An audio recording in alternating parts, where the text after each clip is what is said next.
اونلاين تلتقي مع ايريس اللي هي بتدرب حارسي المرمى في مدرسة المجد كرة القدم. ايريس צהריים טובים. צהריים טובים.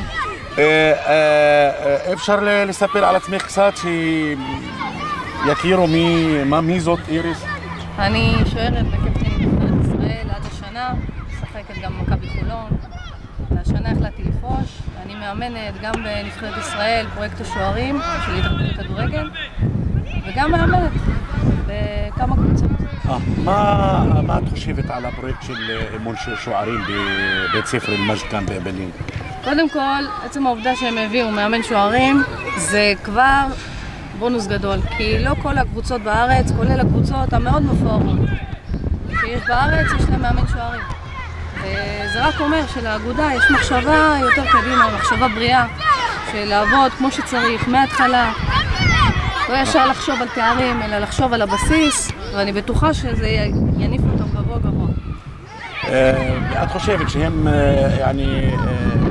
סיכמו איתך שאת תאמני בגלל השכנות או בגלל המקצועיות שלך, יש לך את הניסיון לאמן? אני חושבת שקודם כל המקצועיות, אבל השכנות זה יתרון אדיר.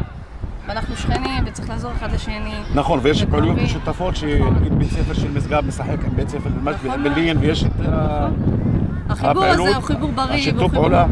חיבור בריא וחיבור נכון. ואני פה באמת בשביל לעזור, וכיף לי להיות באגודה הזאת. האגודה אומנם קטנה, אבל מאוד מפוארת מבחינת העבודה שלה, מבחינת היחס של המאמנים ושל הילדים, הרצינות שלהם, באים עם המון אהבה.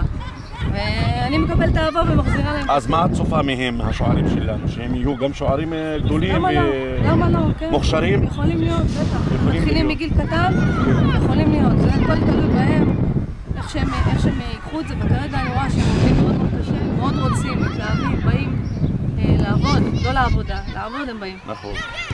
ורואים את התוצאות כבר. הם באים בהנאה ואת מניעה אותם. כן, בהחלט. שהם ייהנו יותר. יש חיבור טוב גם, הם מכבדים אותי, אני מכבדת אותם, אני חושבת שיש יחס מאוד מאוד טוב בינינו. אפילו שהשפה עומדת באמצע, אבל קצת עברית, קצת ערבית, יש חיבור מצוין. אני לומדת מהם, הם לומדים ממני. נכון. מילה אחרונה שאת רוצה אני רוצה לברך מאוד מאוד את המועדון הזה, שימשיך ככה. המקצועיות הזאת תביא אותם מאוד מאוד גבוה. מעבר למקצועיות בכדורגל, יש פה חינוך של הילדים. נכון. המאמנים פה עובדים המון המון על חינוך, על תרבות, על איך מתייחסים, שחקן לשחקן. וזה הכי חשוב. קודם כל שיהיו בני אדם. שחקנים, שוערים, זה כבר בונוס. אבל אני מאוד נהנית לראות פה את העבודה, הילדים פה באמת באים המון שמחת חיים. וזה כיף לראות. תודה רבה איריס, תודה רבה. כיף, תודה רבה. נעים מאוד להכיר אותך.